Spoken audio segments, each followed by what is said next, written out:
Hello hello hello मेरे प्यारे बच्चों। तो कैसे हैं आप सब? मैं आशा करता हूँ आप सभी मस्त होंगे और ज़बरदस्त होंगे। बच्चों, डिले के लिए बहुत ही ज़्यादा सॉरी, क्योंकि बीच में मेरी तबीयत भी खराब हो गई। फिर उसके बाद ऑफिस का जो लोड आ गया एकदम से, उसकी वजह से ये जो सीरीज़ है उसको हम कंटिन्यू कर रहे थे, पर वो बीच में डिसकंटिन्यू हो गई। उसके लिए बेटा दिल से सॉरी। पर कोई बात नहीं, अब हम वापस आ गए हैं और ये सीरीज़ फटाफट से आपकी कंप्लीट करके जाएंगे। तो मैं इसको फटाफट से अब कंप्लीट कर दूंगा, डोंट वरी। एक के बाद एक खटाखट आपको लेक्चर मिलेंगे और आपके एग्जाम के पहले ये कंप्लीट हो जाएगी। ठीक है बच्चों, तो आज हम डिस्कस करने वाले हैं dual nature of matter and radiation. इस चैप्टर को हम डिस्कस करने वाले हैं। तो बिना किसी समय को बर्बाद किए हम चालू करते हैं। ये हमारा पहला सवाल बेटा। पहला सवाल क्या कह रहा है? Particle is dropped from a height h, de Broglie wavelength of the particle as a function of height is, ठीक, प्रोपोर्शनल टू, ठीक। क्या बोल रहा है देखते हैं। एक पार्टिकल है और ये पार्टिकल सर h हाइट से ड्रॉप किया गया। h हाइट से ड्रॉप किया गया, यहां से ड्रॉप किया गया h हाइट से। फिर अब इस पार्टिकल, जब ये पार्टिकल है तो ये पार्टिकल मान लेते हैं एम मास का है, तो नीचे जब वो आएगा तो ग्रेविटी का जो फोर्स है, ग्रेविटेशनल फोर्स जो है उसकी वजह से नीचे आएगा। अब हम जानते हैं ग्रेविटेशनल फोर्स क्या है बेटे, कंजर्वेटिव फोर्स है, तो एनर्जी कंजर्व रहेगी, एम जी एच।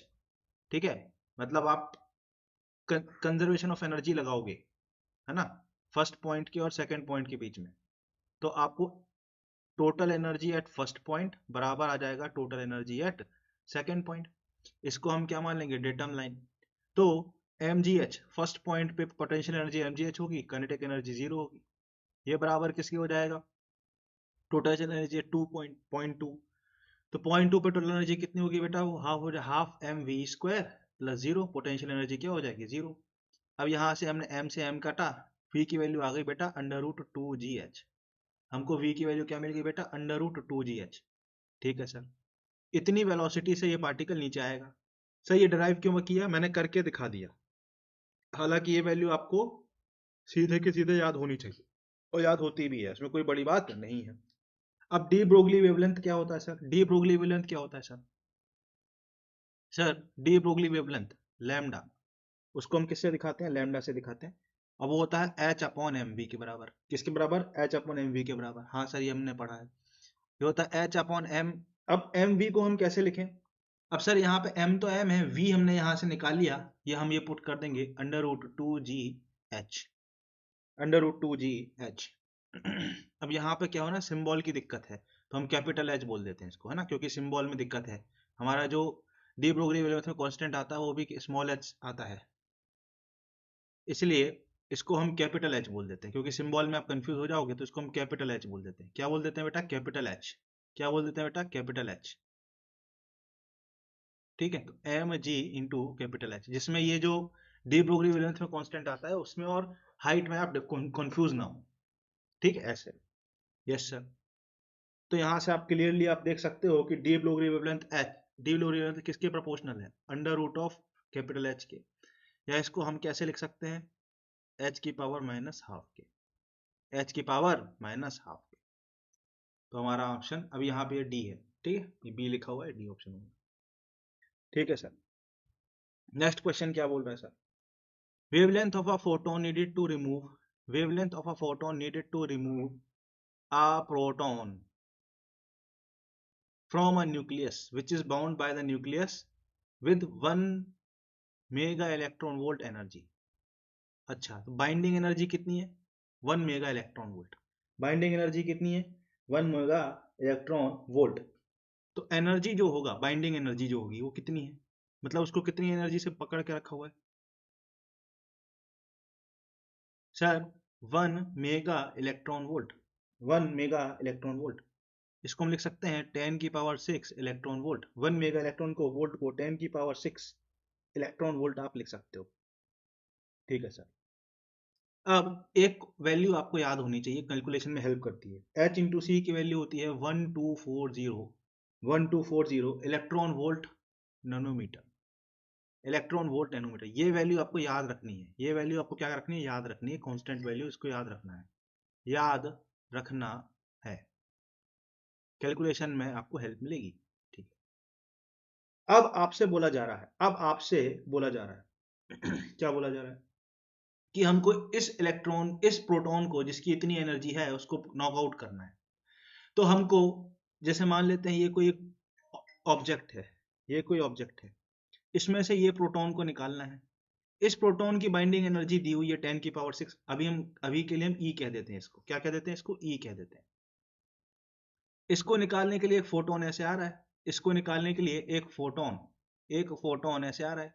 उस फोटोन की एनर्जी कितनी होनी चाहिए, इसके बराबर होनी चाहिए। इससे कम एनर्जी होगी तो कैसे निकाल पाएगा, बिल्कुल नहीं निकाल पाएगा। जैसे फोटो इलेक्ट्रिक इफेक्ट में होता है कि वर्क फंक्शन ऑफ मेटल, मतलब वर्क फंक्शन क्या होता है, जितनी एनर्जी से वो पकड़ा हुआ है, जितनी एनर्जी से वो पकड़ा हुआ है, तो वर्क फंक्शन के बराबर मिनिमम एनर्जी होनी चाहिए, तभी इलेक्ट्रॉन निकलेगा। बिल्कुल वैसा यहाँ पर। हाँ सर। तो E की वैल्यू किसके बराबर होनी चाहिए, एनर्जी ऑफ फोटोन के बराबर, एनर्जी ऑफ फोटोन के बराबर, एनर्जी ऑफ फोटोन के बराबर, तभी निकलेगा। हाँ सर। E की वैल्यू है sir 10⁶ electron volt. Energy of photon sir क्या होता है, वो होता है hc/λ, hc/λ। तो यहाँ से हमको लैम्डा क्या मिल जाएगा सर, hc/10⁶, ये इलेक्ट्रॉन वोल्ट। सर hc की वैल्यू हमको अभी आपने बताया 1240 इलेक्ट्रॉन वोल्ट नैनोमीटर होता है सर, इलेक्ट्रॉन वोल्ट नैनोमीटर होता है। Yes sir. तो इसको आप सॉल्व कर देंगे तो आपको मिल जाएगा 1.24 इंटू 10⁻³ नैनोमीटर। इतने वेवलेंथ के साथ जब आएगी फोटोन तो ही वो इसको नॉकआउट कर पाएगी। ठीक है, इतने वेवलेंथ के साथ, मैक्सिमम इतने वेवलेंथ के साथ। तो हमारे पास अब यहाँ 1.24 इंटू 10⁻³ तो ये हमारे पास नियरेस्ट ऑप्शन जो एग्जाम क्वेश्चन में दिया है।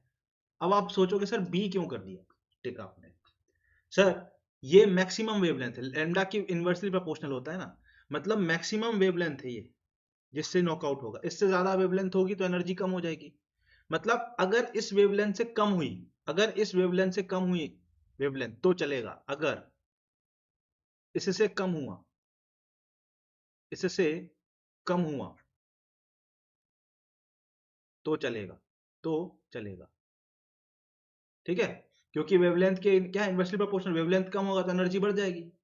इससे ज्यादा नहीं होनी चाहिए, इससे ज्यादा वेवलेंथ नहीं होनी चाहिए, इससे कम अगर वेवलेंथ हुई, इससे कम अगर वेवलेंथ हुई, इससे अगर क्या हुई, कम वेवलेंथ हुई तो नहीं तो चलेगा।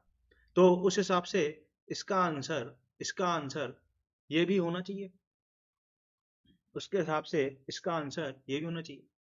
ठीक है, क्यों, क्योंकि ये वाली वैल्यू इससे कम है ना, तो बी और सी दोनों होना चाहिए।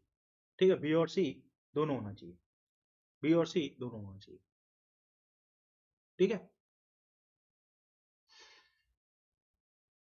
ठीक, दोनों से ही एनर्जी निकल जाएगी, दोनों से ही एनर्जी निकल जाएगी, दोनों से ही प्रोटॉन निकल जाएगा मतलब। ठीक है, अब सर एग्जाम में ऐसा सवाल आ गया तो क्या करेंगे, तो बेटा आप यही टिक करोगे, दोनों टिक नहीं करोगे, ये मत बोलना इससे भी तो हो जाएगा। बेटा ये मल्टीपल चॉइस आया तो आप सी भी बोल सकते हो, पर अगर सिंगल करेक्ट क्वेश्चन आया तो आपको सिर्फ बी बोलना है। ठीक है, एनसीईआरटी में आंसर क्या दिया हुआ है बेटा, सिर्फ बी दिया हुआ है। ठीक, आगे बढ़ते हैं। Consider a beam of electron, each electron has energy e not incident on a metal surface kept on a evacuated cylinder. अच्छा, तो एक मेटल सरफेस है ये, और इस पे एक बीम ऑफ इलेक्ट्रॉन आके गिर रही है ऐसे, एक बीम ऑफ इलेक्ट्रॉन आके ऐसे, एक बीम ऑफ इलेक्ट्रॉन आके ऐसे गिर रही है, ऐसे गिर रही है, ऐसे गिर रही है। ये बीम ऑफ इलेक्ट्रॉन है। हाँ सर, इसकी एनर्जी कितनी है sir, E not, her electron की एनर्जी ई नॉट है। ठीक है, फिर पूछ रहा है कि आपको बताना है। ठीक, अब बोल रहा है कि no electron will be emitted as only photons can emit electron. भाई एक बात मुझे बताओ, अगर ये एक इलेक्ट्रॉन आया और इस इलेक्ट्रॉन की एनर्जी इस मटेरियल के वर्क फंक्शन के बराबर हुई या उससे ज्यादा हुई, तो ये इलेक्ट्रॉन अपनी एनर्जी यहां रखे हुए इलेक्ट्रॉन को दे देगा और ये इलेक्ट्रॉन एमिट हो जाएगा कि नहीं हो जाएगा। हाँ सर, अगर ई नॉट की वैल्यू ग्रेटर देन और equal to work function of metal हुई तो इमिशन होगा। भाई इस वाले इलेक्ट्रॉन को क्या लेना देना इस बात से कि एनर्जी लेके कौन आ रहा है, फोटोन आ रहा है कि इलेक्ट्रॉन आ रहा है, उसको तो मुझसे मतलब है कि यार तुम 5 मतलब इसके वर्क फंक्शन से ज्यादा एनर्जी लेकर आओ। अगर वर्क फंक्शन से ज्यादा एनर्जी लेकर आओगे तो ये एमिट हो जाएगा। तो ये वाला चीज एकदम गलत है, इसका कोई लॉजिक नहीं, this is wrong.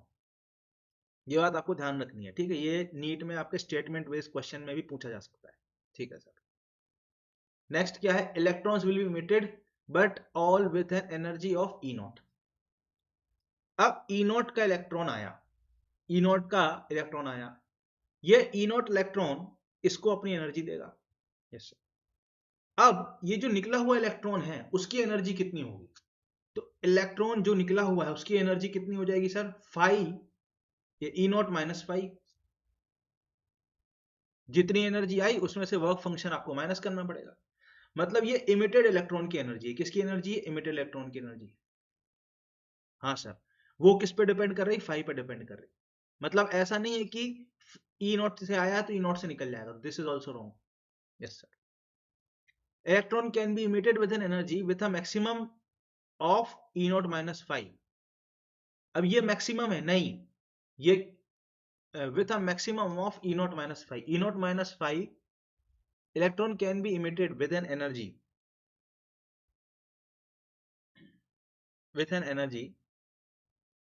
E naught minus 5 नहीं, गलत। मैक्सिमम एनर्जी जो किसी भी इलेक्ट्रॉन के पास हो सकती है, मैक्सिमम एनर्जी जो किसी के पास हो सकती है वो ई नॉट हो सकती है। अगर 5 जीरो हो गया तो ई मैक्स कितना हो सकता है? ई मैक्स कितना हो सकता है? E not. अगर 5 जीरो हो गया, अगर 5 किसी मटेरियल का जीरो हो गया तब ई मैक्स हो सकता है। मतलब मैक्सिमम एनर्जी जो हो सकती है, जो हो सकती है, कैन भी लिखा हुआ है ना, जो हो सकती है वो कितनी है बेटा? E naught, naught E naught minus five. ठीक, एक मिनट।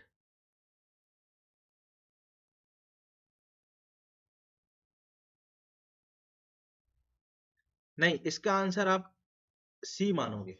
क्या मानोगे? सी मानोगे। क्या मानोगे बेटा? सी मानोगे। क्या मानोगे आप बेटा? सी मानोगे। तो एनर्जी जो इमिट हो रही है ये मैक्सिमम एनर्जी कितनी होगी? ई नॉट माइनस फाइव ही होगी। ठीक है, E naught minus five maximum energy होती है किसी भी इलेक्ट्रॉन की। मतलब जो एकदम सरफेस पे इलेक्ट्रॉन निकलेगा वो ई नॉट माइनस फाइव से निकलेगा। एकदम सरफेस पे जो इलेक्ट्रॉन रहा वो ई नॉट माइनस फाइव से। अगर इसके अंदर वाली लेयर का कोई इलेक्ट्रॉन हुआ तो वो ई नॉट माइनस फाइव से कम एनर्जी से निकलेगा। तो maximum energy e naught minus five ही होती है। तो आंसर सी। आप फोटो इलेक्ट्रिक इफेक्ट में भी आपने पढ़ा होगा कि मैक्सिमम एनर्जी जो इलेक्ट्रॉन के पास होगी वो कितनी होगी? ई नॉट माइनस फाइव होगी। तो आंसर इसका सी होना चाहिए, जो आंसर गलत दिया हुआ है।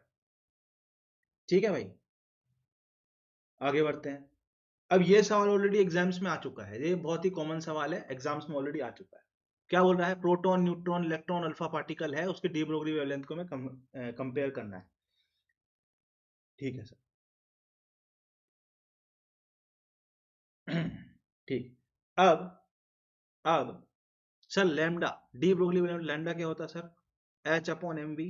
हाँ, इसको हम लैम्डा अपॉन पी भी लिख सकते हैं मोमेंटम के फॉर्म में। हाँ सर। और इसको lambda upon under root two m into k भी लिख सकते हैं। के क्या है? Kinetic energy. ठीक है सर। अब बोल रहा है कि जो इन ये जो भी आ रहे हैं प्रोटॉन, न्यूट्रॉन, इलेक्ट्रॉन, अल्फा जो भी आ रहे हैं उनकी एनर्जी सेम है भैया। मतलब ई के सेम है। ठीक है, के सेम है। लैम के सेम है सर। ठीक, के सेम है, यहाँ पे लैम्डा नहीं एच होगा। ठीक है, h upon p, h upon two m k. Sir उनकी एनर्जी सेम है, मतलब के सेम है। और आपको पता है एच से एच तो कांस्टेंट होता ही है, टू कांस्टेंट होता ही है। तो हमको यहां से पता चल रहा है कि lambda is inversely proportional to m, to under root of M.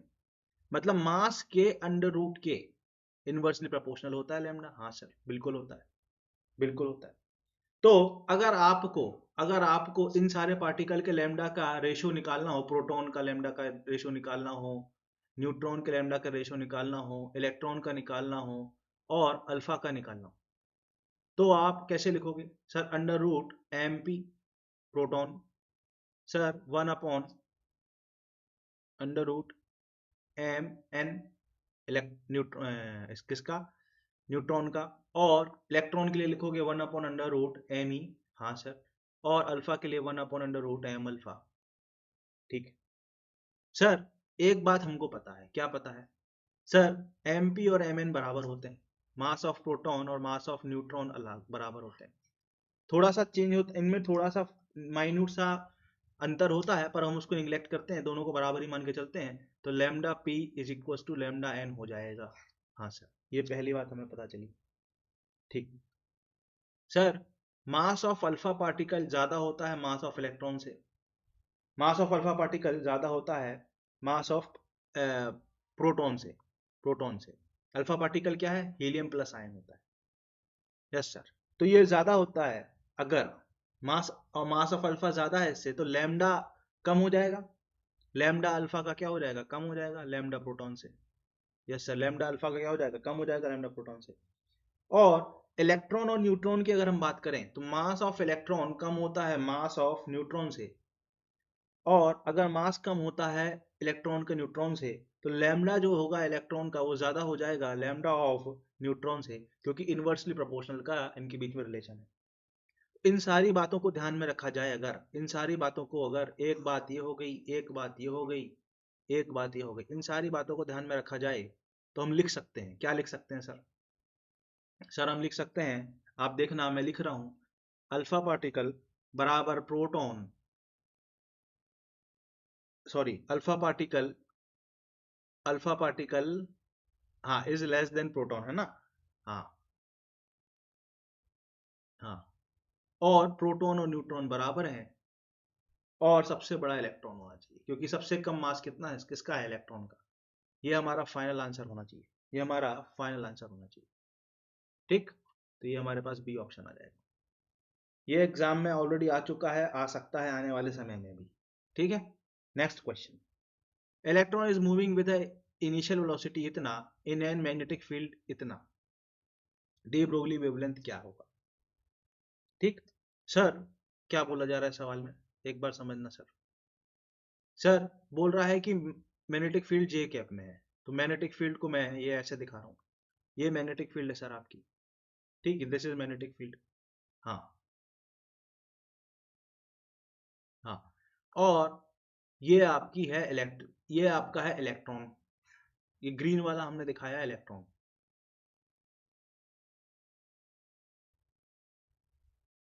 अब फोर्स क्या लगेगा इलेक्ट्रॉन पे? फोर्स कितना लगेगा? सर हमने पढ़ा था sir, e v vector cross b vector, e vector v vector cross b vector, इतना फोर्स लगता है, ये इतना फोर्स लगता है।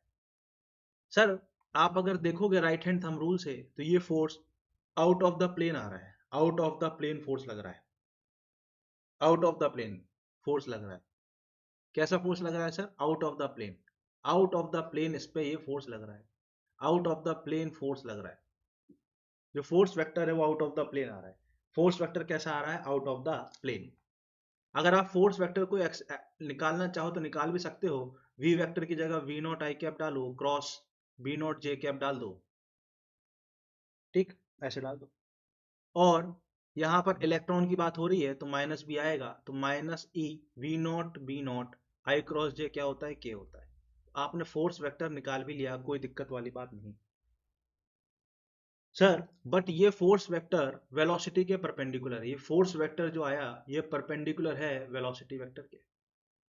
हाँ सर, ये हमने मैग्नेटिज्म में पढ़ा था, और इस पे हमने डिस्कशन भी किया था। ठीक, अगर ये परपेंडिकुलर है, अगर ये परपेंडिकुलर है, तो सर वर्क डन जीरो हो जाएगा। हाँ sir, magnetic field zero work done करती है, ये हमने पढ़ा था। और अगर वर्क डन जीरो होगा, ये फील्ड वर्क नहीं करेगी इस पर, तो वी नॉट की वैल्यू क्या हो जाएगी? कांस्टेंट। सॉरी, वी नॉट का मैग्नीट्यूड क्या हो जाएगा? कांस्टेंट। वी नॉट का मैग्नीट्यूड क्या हो जाएगा? कांस्टेंट। मैग्नीट्यूड चेंज नहीं होगा, क्योंकि एनर्जी सप्लाई नहीं हो रही है, कांस्टेंट है। अगर वी नॉट का magnitude supply energy, v naught का मैग्नीट्यूड कांस्टेंट हो जाएगा, तो लैम्डा सर होता है h upon m v naught. Lambda हम लिखेंगे h upon m v naught. H और एम तो पहले ही कांस्टेंट था, वी नॉट भी हो गया कांस्टेंट, तो लैम्डा की वैल्यू भी क्या हो जाएगी बेटा? कांस्टेंट। लैम्डा यहाँ पर क्या होगा? कांस्टेंट होगा। लैम्डा यहाँ पर क्या होगा? कांस्टेंट होगा। A option. ये वाला एक अच्छा सवाल, थोड़ा ठीक ठाक सवाल है जो एग्जाम में आ सकता है। ठीक, नेक्स्ट। बोल रहा है electron of mass m initial velocity इतना, इलेक्ट्रिक फील्ड इतना। ठीक, its de Broglie wavelength as time is given by, ये ऑलरेडी सवाल में आ चुका है ये। ठीक है, ठीक सर, एक बात मुझे बताना। क्या बात बताएं सर? फोर्स कितना होगा इलेक्ट्रॉन पे? एफ ई से मैं दिखा देता हूँ। सर फोर्स कितना होगा इलेक्ट्रॉन पे? सर वो होगा माइनस ई होगा। हाँ सर, माइनस ई। इलेक्ट्रॉन का इलेक्ट्रिक फील्ड कितना है sir? Minus e naught i cap, minus e naught i cap. तो फोर्स की वैल्यू क्या आ जाएगी? E e naught i cap. Plus i cap के डायरेक्शन में फोर्स लगेगा। हाँ सर। एक्सेलरेशन कितना होगा sir? Sir force vector upon mass, force vector upon mass. तो सर ये हमारे पास e naught upon m i cap इतना एक्सेलरेशन मिलेगा। यस सर, इतना एक्सेलरेशन हमको मिलेगा। इतना एक्सेलरेशन किसको मिलेगा? इलेक्ट्रॉन को मिलेगा, बिकॉज ऑफ इलेक्ट्रिक फील्ड। कैसे? इसको अगर मैं थोड़ा सा समझाने के लिए डायग्राम भी बना दूं तो आपको हेल्प मिलेगी समझने में। सर ये पिंक वाली लाइन क्या बना दी? सर ये पिंक वाली लाइन हमने बना दी है इलेक्ट्रिक फील्ड। अच्छा, माइनस के डायरेक्शन में है, ओके। और सर यहाँ ये ब्लू वाला जो है, ये ब्लू वाला जो है, ये इलेक्ट्रॉन रखा हुआ है। और सर हमें मालूम है इलेक्ट्रॉन के ऊपर फोर्स इलेक्ट्रिक फील्ड के अपोजिट लगती है, तो इलेक्ट्रॉन के ऊपर फोर्स इस डायरेक्शन में लगनी चाहिए। कितना? E इंटू ई नॉट के बराबर, यही हमने कैलकुलेट यहाँ पर किया है। इतना फोर्स इस इलेक्ट्रॉन पे लगना चाहिए, इतना फोर्स इस इलेक्ट्रॉन पे लगना चाहिए, यही हमने यहाँ कैलकुलेट किया था। वो मैंने सीधे वेक्टर फॉर्म में कैलकुलेट कर लिया। मैंने सोचा आपको अच्छा समझ में आया, इसलिए मैंने डायग्राम भी बना दिया। ठीक है।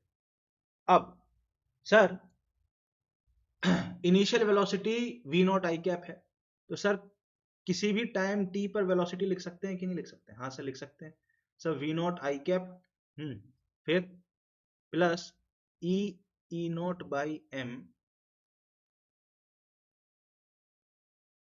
Into t i cap.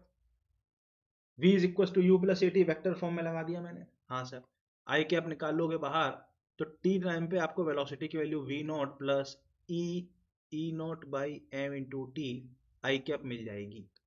ठीक है सर, मिल जाएगी। ठीक, इतना हो जाएगा। ठीक है। अब यहां से हम v नॉट बाहर निकाल लेते हैं, तो ये हमारे पास 1 plus e naught by m v naught into t बन गया। यस सर, इतना हमने करके रख लिया। अब एक बात मुझे बताना। क्या बताएं सर? इनिशियल वेलोसिटी क्या है थी इसकी? v naught. Initial de Broglie wavelength क्या हो जाएगी? h upon m v naught हो जाएगी कि नहीं हो जाएगी? ये इनिशियल डी ब्रोगली वेवलेंथ है। हाँ सर। अब एट टाइम टी आपको लिखना है, अगर अब आपको एट टाइम टी आपको लिखना है लैम्डा टी, तो कैसे लिखोगे sir? h upon m v t. हाँ सर, यही तो पूछा है, टी टाइम पे डी ब्रोगली वेवलेंथ कितनी होगी, यही पूछा है। h upon m, sir v t की वैल्यू यहाँ से ये पुट करो, सर आ जाएगा v naught 1 plus e naught upon m v naught into t. हाँ सर। सर हमने ये वी नॉट बाहर क्यों निकाला था? हम चाहते थे ये मिक्स हो जाए, ये तीनों मिलके एक लैम्डा नॉट बना दे, तो हमारे पास ये फाइनल आंसर हमारा बन जाए लैम्डा टी बराबर lambda naught whole upon 1 plus e naught upon m v naught into t. ये हमारा final answer,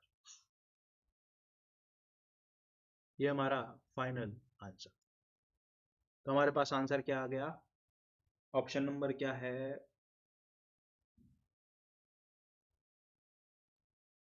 option number A दिख रहा है मेरे को।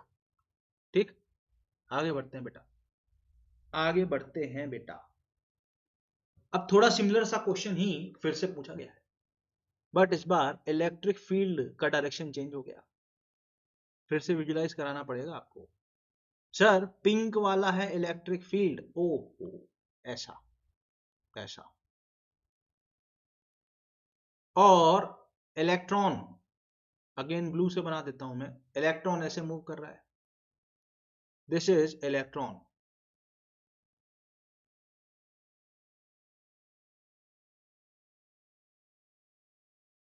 ठीक है सर। फिर सेम थॉट प्रोसेस सेम है, ठीक है, सेम टाइप का क्वेश्चन दिया हुआ है। फर्क क्या है?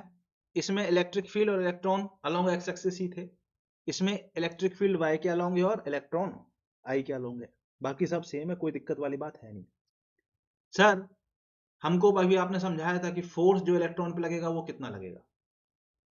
सर वो लगेगा माइनस ई, मतलब ये इसको हम वेक्टर फॉर्म में हम लिखेंगे तो minus e not j cap, मतलब फोर्स ऑन इलेक्ट्रॉन ऐसा लगेगा नीचे की तरफ, ये फोर्स ऑन इलेक्ट्रॉन लगेगा इस बार, ये चेंज हो गया।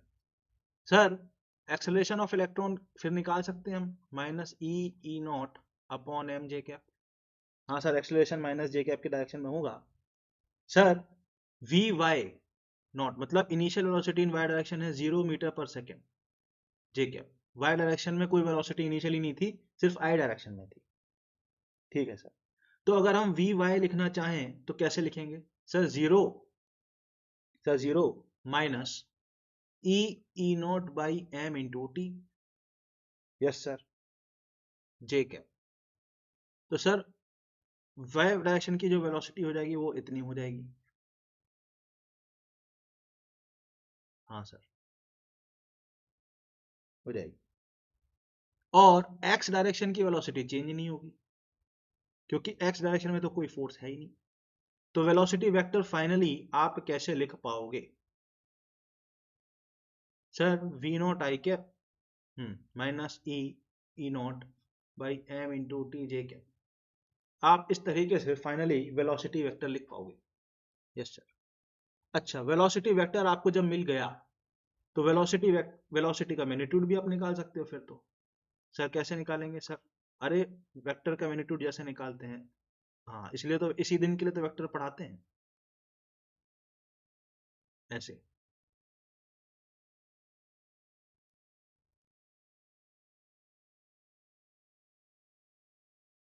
ऐसे, ठीक। इसमें से अगेन हम क्या करेंगे, वी नॉट बाहर निकालेंगे, क्योंकि हमको पता है, हमको क्या पता है सर? हमको पता है लैम्डा नॉट क्या होता है। लैम्डा नॉट मतलब इनिशियल कह लो, है ना, कि लैम्डा नॉट पिछले क्वेश्चन में जैसे हमने बताया ना, लैम्डा नॉट क्या हो जाएगा, h upon m v naught. तो ये वी नॉट एक इनके साथ मिलकर लैम्डा नॉट बना ले, इसलिए हम वी नॉट यहाँ से बाहर निकाल लेंगे। ठीक है, तो यहाँ से वी नॉट बाहर निकालोगे तो वी नॉट बाहर आ गया, ये बन जाएगा 1 + e square e naught square t square m square v naught square, ये बन जाएगा। ठीक है सर, ठीक है सर। फिर लैम्डा डैश मतलब एट टाइम टी आपको जब लिखना होगा लैम्डा टी जिसको हम कह रहे थे, वो अब आप लिख सकते हो क्या? H upon m v t. यहाँ पुट करो एच अपॉन एम, और वी टी की जगह क्या आ जाएगा, v naught into under root of 1 +, ठीक, e square t square square square square upon m square v naught square. Sir ये तीनों मिलके लैम्डा नॉट बना लेते हैं, ये हमको मिल गया ऐसा।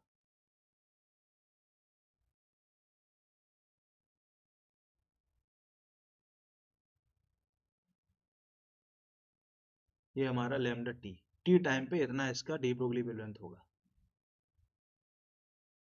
ये हमारा आंसर है। ये भी सवाल ऑलरेडी आ चुका है एग्जाम में। ठीक है, तो आपको दिख रहा है सी ऑप्शन दिख रहा है हमको। ठीक है, सी ऑप्शन सही है। ठीक, सी ऑप्शन इज करेक्ट। ठीक है, नेक्स्ट पर आते हैं। क्या बोल रहा है? Relativistic corrections become necessary when expression of kinetic energy becomes comparable to mc square. ठीक है, जहां मास ऑफ पार्टिकल है। ठीक, सी की वैल्यू। तो हाँ, जब आपकी काइनेटिक एनर्जी mc स्क्वायर के आसपास आने लगे तो आपको रिलेटिविस्टिक करेक्शंस लगाने पड़ते हैं, फिर आइंस्टीन की थ्योरी ऑफ रिलेटिविटी वगैरह लगनी लगती है उसमें। ठीक है, आसान भाषा में अगर हम बोले कि अगर किसी पार्टिकल की वेलोसिटी c मतलब स्पीड ऑफ लाइट के आसपास आने लगे, तो हमें आइंस्टीन की जो थ्योरी ऑफ रिलेटिविटी जो आप फ्यूचर में पढ़ोगे अगर आप इंजीनियरिंग स्टूडेंट हो, तो वो यूज करनी पड़ती है। हमको सवाल में ये पूछा है कि इसमें से किस केस में आइंस्टीन की थ्योरी ऑफ रिलेटिविटी लगनी है। ये आप अपने सिलेबस में है, ये हम बता सकते हैं। एक लाइन में मैं पहले इसका कंसेप्ट लिख देता हूं। ठीक है, अगर अगर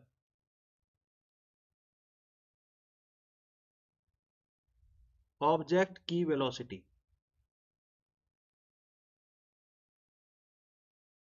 स्पीड ऑफ लाइट के आसपास हो जाए या आ जाए, ठीक है, तो हमको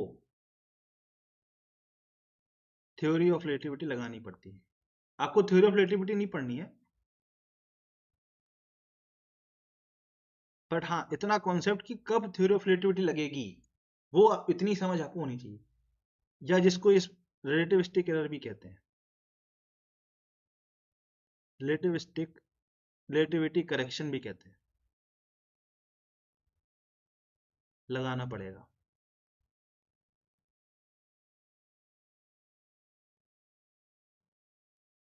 ठीक, बस इतना सा कॉन्सेप्ट है। अब पहले केस में लैम्डा की वैल्यू दी हुई है, ऐसे चारों केस में लैम्डा की वैल्यू दी हुई है, तो हम इस स्क्रीन को पहले हम दो पार्ट में डिवाइड कर लेते हैं, दो छोड़ो तीन चार पार्ट में डिवाइड कर लेते हैं। ये कर लिया। अब कुछ नहीं करना, खत्म खेल। हमको क्या पता है सर? सर हमको पता है lambda is equal to h upon m v होता है।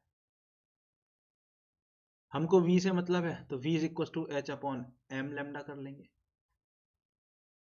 हाँ सर, ठीक। किसकी बात हो रही है? m is mass of particle है ना, m क्या है? Mass of particle. ठीक,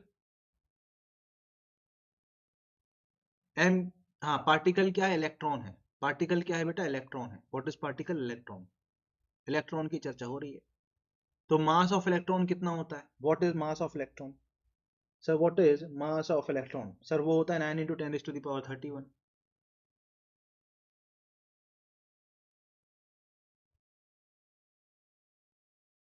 और h की वैल्यू क्या होती है सर?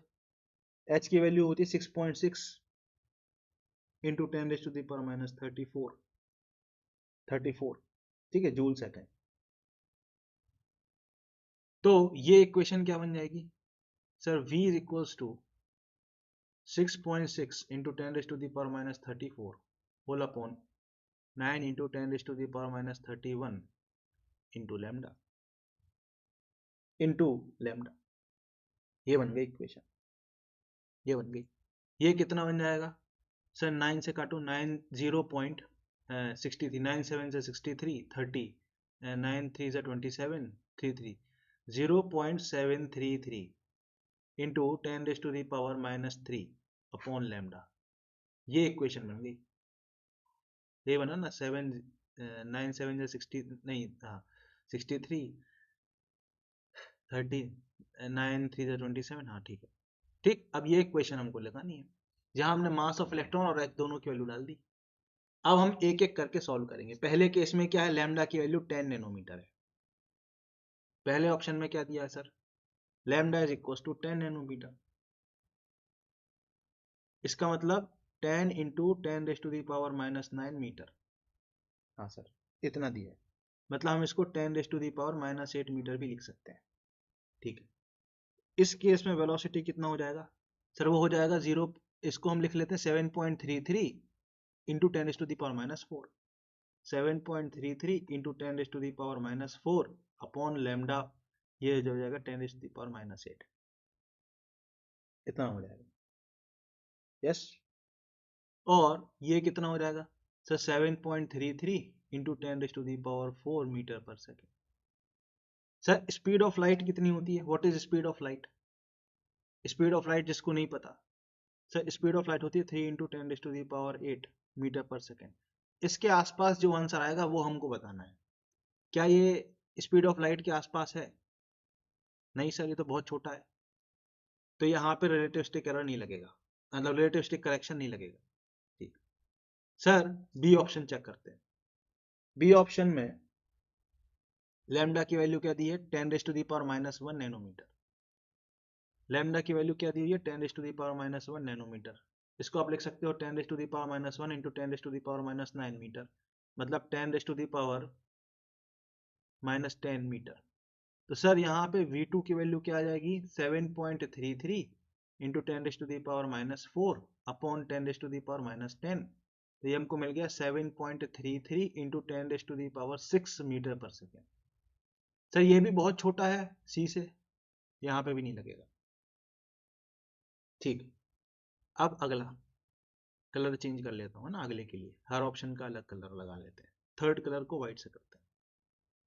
थर्ड ऑप्शन चेक करते हैं भाई, 10⁻⁻⁴ नैनोमीटर। इसको कैसे लिखोगे सर? 10⁻⁻⁴, 10⁻⁻9 मीटर। Sir 10⁻⁻13 metre. तो सर यहाँ से V3 की वैल्यू हमारे पास आ जाएगी 7.33 इंटू 10⁻⁻⁴ अपॉन 10⁻⁻13, और यहाँ से आपको मिल गया 7.33 into 10⁻9 metre per second. Sir ये तो बड़ा हो गया C से, ये तो बड़ा हो गया C से, ये तो बड़ा हो गया C से। तो यहाँ पर हमको रिलेटिविस्टिक करेक्शन लगाना पड़ेगा। ये हमारा एक आंसर होगा। सर डी ऑप्शन भी चेक करना पड़ेगा क्योंकि मल्टीपल भी हो सकता है। तो सर डी ऑप्शन चेक करते हैं। फाइनली आखिरी कलर ग्रीन, 10⁻⁻6 नैनोमीटर। सर इसको हम पहले मीटर में लिखेंगे, हमेशा ऐसा यूनिट में लिखना बेटा ना, और फिर V4 की वैल्यू निकाल देंगे।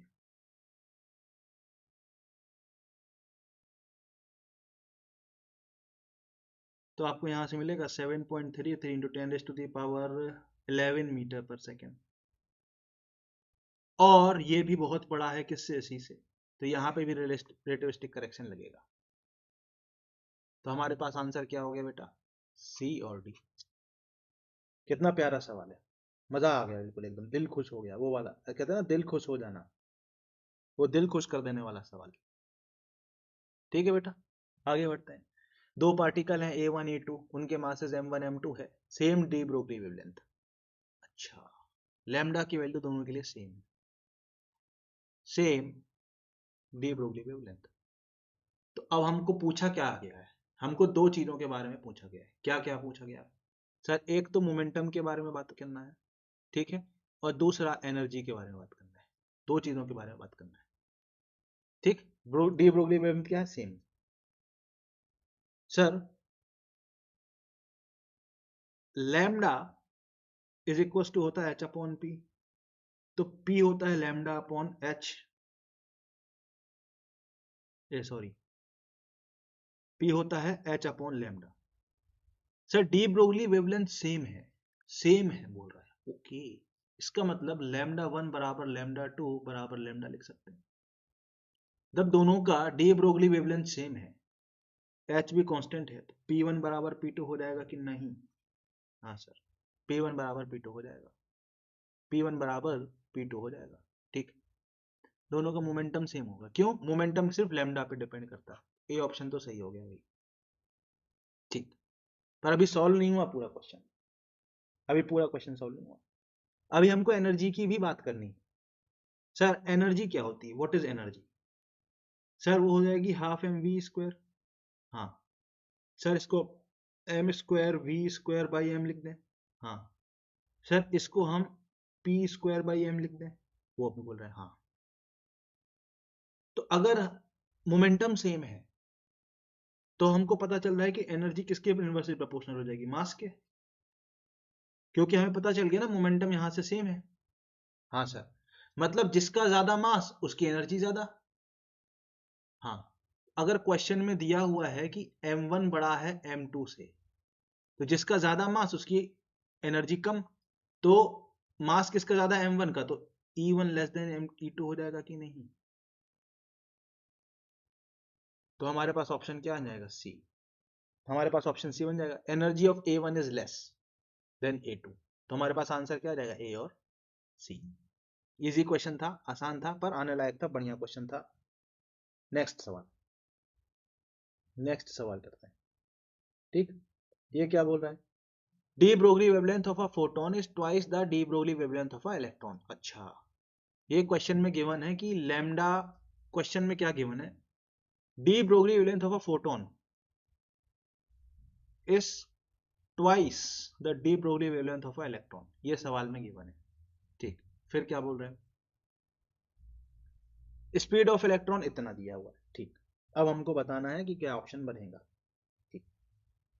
Sir de Broglie wavelength of electron की बात हुई तो हम लैम्डा ई की वैल्यू लिखें, कैसे लिखोगे sir? Sir H upon MEV। हाँ अब इलेक्ट्रॉन की स्पीड की इलेक्ट्रॉन की स्पीड क्या दी हुई है, सी अपॉन 100, तो हम इसको लिख देंगे h upon m e into c upon 100। V की वैल्यू क्या दी हुई है, सी अपॉन 100, तो हमको ये क्या मिल जाएगा sir, 100 h upon m e into c. हाँ सर, ये वैल्यू तो गिवन है, क्वेश्चन में गिवन है, ये इंफॉर्मेशन तो हमने क्वेश्चन में जो दिया था उसी से निकाल लिया। ठीक है, अब काइनेटिक एनर्जी ऑफ इलेक्ट्रॉन की बात करते हैं। क्यों? क्योंकि ऑप्शन देखो, काइनेटिक एनर्जी के दो ऑप्शंस हैं। ठीक है, एनर्जी ऑफ इलेक्ट्रॉन की अगर हम बात करें, काइनेटिक एनर्जी ऑफ इलेक्ट्रॉन, वो कितना हो जाएगा sir, half m e v square. हाँ सर, एम ई वी क्या होता है सर, हाफ तो यहां से हमको एम ई वी की वैल्यू मिल जाएगी, जो कि मोमेंटम ऑफ इलेक्ट्रॉन हो जाएगा, वो under root of 2 me into e हो जाएगा, 2 me इंटू ई हो जाएगा। तो आपने जो लेमडा ई निकाला था, जो h upon m e v निकाला था, उसकी वैल्यू क्या हो जाएगी, 1 upon root 2 m e e, h upon 2 under root m e. इस वाली चीज को हम ऐसे भी लिख सकते हैं। हाँ भाई, बिल्कुल सही। यहां से इस इक्वेशन से हम एनर्जी ऑफ इलेक्ट्रॉन निकाल पाएंगे कि नहीं निकाल पाएंगे? हाँ बिल्कुल। एनर्जी ऑफ इलेक्ट्रॉन कैसे निकालोगे, लेट रूट ई को इस तरफ जाओ, लेट को इस तरफ ले जाओ, स्क्वायरिंग कर दो, तो h square upon 2 me square lambda square आ जाएगा, 2 me इंटू लेमडा स्क्वायर आ जाएगा। हाँ सर, बिल्कुल आ जाएगा। ये क्या हो गया, एनर्जी ऑफ इलेक्ट्रॉन हो गया। ठीक सर, फोटोन की अगर हम बात करें तो एनर्जी ऑफ फोटोन क्या होगा sir, what will be the energy of photon? Energy of photon वो कैसे लिखेंगे सर? एनर्जी ऑफ फोटोन तो h c by lambda p ही लिख सकते हो, और कुछ नहीं कर सकते इसका। ठीक, अब लैम्डा पी एच क्या दिया हुआ है, 2 λ e, तो इसको हम पुट कर दो यहां पर, ये क्वेश्चन में दिया हुआ था।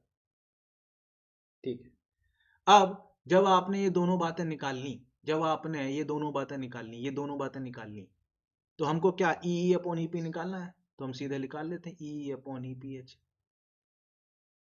पी मतलब फोटोन है ना, तो इसको आप डिवाइड कर दो दोनों इक्वेशन को, तो यहां से आपको मिल जाएगा h square upon 2 me lambda e square whole upon h c upon 2 λ e।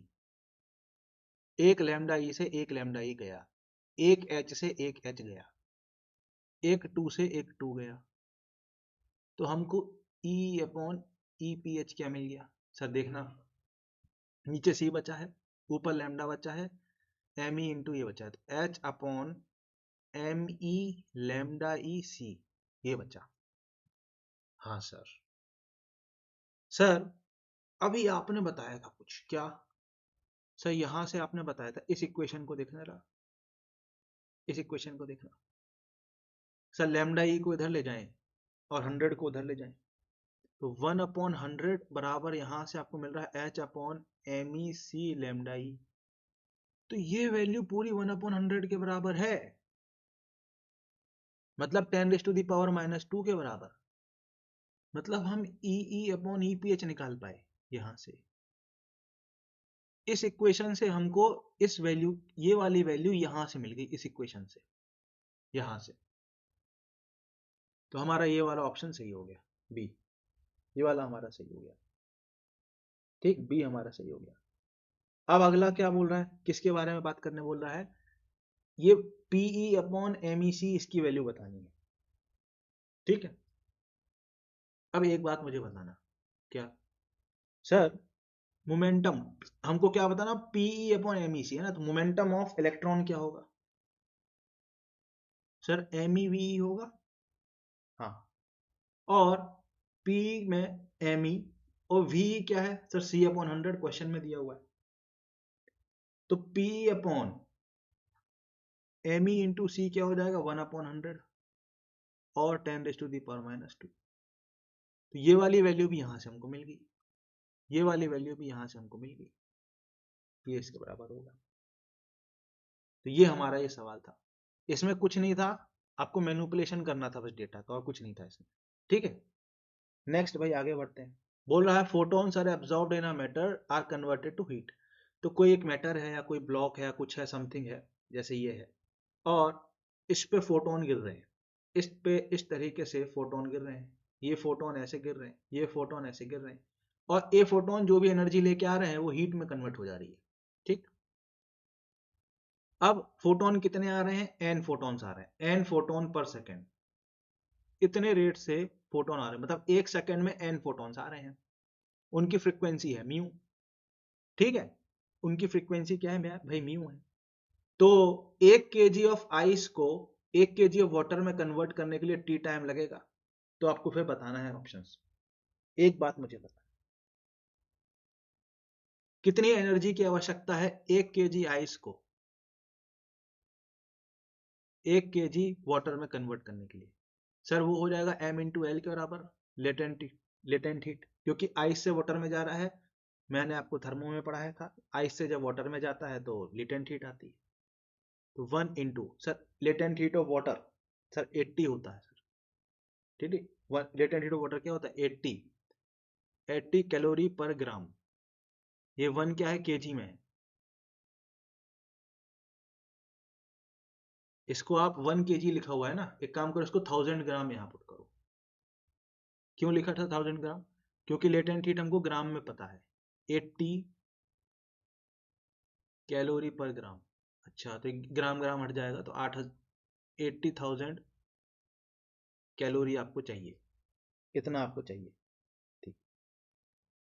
एक बात बताना, ये एनर्जी आ कहां से रही? फोटोन से आ रही। सर एक फोटोन की एनर्जी कितनी है? एक फोटोन की energy, energy of 1 photon, sir H mu है वो तो। सर एनर्जी ऑफ 1 फोटोन तो एच म्यू। ठीक। एक सेकंड में कितने आ रहे हैं? एन फोटॉन्स आ रहे हैं, तो एनर्जी इन 1 सेकंड, एक सेकंड में कितनी एनर्जी आ रही है? Sir n into h into mu, क्योंकि एक सेकंड में एन फोटोन आ रहा है, एक फोटोन की एनर्जी एच म्यू थी, तो एक सेकंड में एनर्जी इतनी आई। ठीक है, तो टी सेकंड में एनर्जी कितनी आएगी? टी सेकंड में energy sir t into n into h into mu. हाँ सर, बिल्कुल एकदम सही। सर यही तो एनर्जी 80,000 कैलोरी के बराबर होगी, यही एनर्जी तो 80,000 के बराबर होनी चाहिए। तो सर हम यहां से लिख सकते हैं, 1 और 2 से हम लिख सकते हैं कि जो टी सेकेंड में एनर्जी आई उसने ये 80,000 कैलोरी दे दी। किसको दे दी? वाटर को, और वो कन्वर्ट हो गया। तो सर यहां से हमको टाइम टी मिल जाएगा 80,000 upon n h mu. Sir n constant है, 80,000 कांस्टेंट है, तो हम यहां से कह सकते हैं t is inversely proportional to, sorry 80,000 constant है और एच भी कांस्टेंट है, तो t is proportional to n into mu, ये हम बोल सकते हैं। ठीक। अब आप यहां पर देखो ऑप्शंस। पहली ऑप्शन क्या बोल रहा है? बोल रहा है टाइम टी के बारे में बात हो रही, तो इसलिए हमने टी को ऐसे लिखा था। Decreases with increasing n, mu is fixed. अगर आप म्यू को फिक्स करे हो, एन को बढ़ाओगे तो टी कम होगा। बिल्कुल सही बात है, ये सही ऑप्शन हो गया। ठीक। फिर बोला है कि एन को फिक्स किया, म्यू को बढ़ाया, एन को फिक्स किया है, म्यू को बढ़ाओगे, म्यू को बढ़ाओगे, एन को फिक्स करोगे, टी कम होगा। बिल्कुल सही बात है। फिर बोल रहा है remains constant with n and mu changing such that n mu is constant. अच्छा, एन और म्यू को चेंज कर रहे हो, ऐसे चेंज कर रहे हो कि एन म्यू कांस्टेंट, उनका प्रोडक्ट कांस्टेंट है। अच्छा, प्रोडक्ट कांस्टेंट होगा तो टी भी कांस्टेंट होगा, ये भी बात सही है। फिर बोल रहा है कि अगर प्रोडक्ट एन यू बढ़ेगा तो टी कम होगा, ये तो इंक्रीजेस बोल रहा था, ये गलत। आंसर हमारा क्या हो जाएगा? ए, बी और सी। सिंपल सवाल था, आसान सवाल था, बेसिक सवाल था, कोई बहुत बड़ा चैलेंजिंग इसमें कुछ भी नहीं था। आगे बढ़ते हैं अगले सवाल पे। ठीक है, क्या बोल रहा है? Particle moves in a close orbit around the origin. अब आपको ये बात मालूम है? क्या मालूम है सर? ये एप्टिकल पाथ में पार्टिकल इलेक्ट्रॉन है वो ऑर्बिट करता है, तो एप्टिकल ही बनाएंगे। ये हमारा सेंटर है जिसके अबाउट ये पार्टिकल ऐसे मूव कर रहा है, ऐसे रिवॉल्व कर रहा है। ठीक है।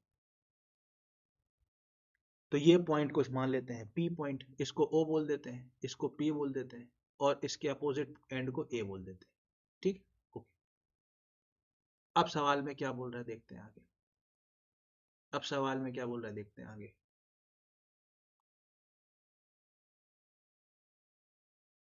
हाँ, particle moves in a closed orbit around the origin. ठीक है, तो ये अपना ओरिजिन है, इसके अराउंड ऐसे ऐसे घूम रहा है। D Broglie wavelength of particle very cyclically between lambda 1 and lambda 2। Obviously बात है कि लैम्डा 1 और लैम्डा 2 के बीच में क्यों क्यों भाई, एलिप्टिकल ऑर्बिट है, वेलोसिटी चेंज होगी।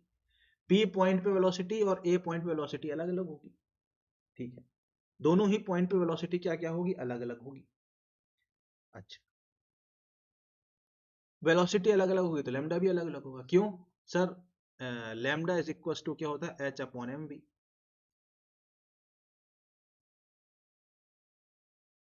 अगर वेलोसिटी अलग अलग होगी अलग अलग पॉइंट पे तो लैम्डा भी अलग अलग होगा। एक बात सही होगी, ठीक है। बोल रहा है लैम्डा 1 ग्रेटर देन लैम्डा 2। अच्छा, लैम्डा 1 ग्रेटर देन लैम्डा 2 बोलने का मतलब क्या है? लैम्डा ज्यादा कहाँ होगा? जहां वेलोसिटी कम होगी वहां लैम्डा ज्यादा होगा। मतलब v1 is less than v2।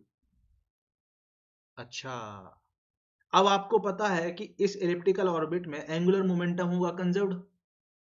तो हमें मालूम है कि इस पॉइंट में अगर आर पी है ये, और ये पॉइंट का डिस्टेंस अगर आर ए है, तो हमें मालूम है कि m into v p into r p, ये बराबर होना चाहिए m into v a into r a के। एंगुलर मोमेंटम कंजर्व कर रहे हैं दोनों पॉइंट के वो, एम से एम कैंसिल। हमें मालूम है कि आर ए की वैल्यू ज्यादा है इस डायग्राम के हिसाब से आर पी से। आर ए की वैल्यू ज्यादा है तो ऑब्वियसली बात है वी ए की वैल्यू कम होगी वी पी से। ओके, मतलब ए पॉइंट पे जो वेलोसिटी आनी चाहिए वो कम आनी चाहिए। इन दोनों में से कम कौन है? v1 है, तो यहाँ पे हम v1 दिखाएंगे, यहाँ पे हम v2 दिखाएंगे। ठीक है, अब हमने डायग्राम बना लिया, सारी बातें लिख ली हैं। अब हम ऑप्शन पढ़ेंगे। ठीक है, पूछ रहा है कौन सी बात सही है, which of the following is true. बेटा v1 और v2 आपको दिखाना है, वो आपको आइडेंटिफाई करना था कि v1 यहाँ की वेलोसिटी है कि वहां की वेलोसिटी है। यहाँ पे हमने कैसे किया, कंजर्वेशन ऑफ एंगुलर मोमेंटम से सोचा इसको। किससे सोचा? Conservation of angular momentum.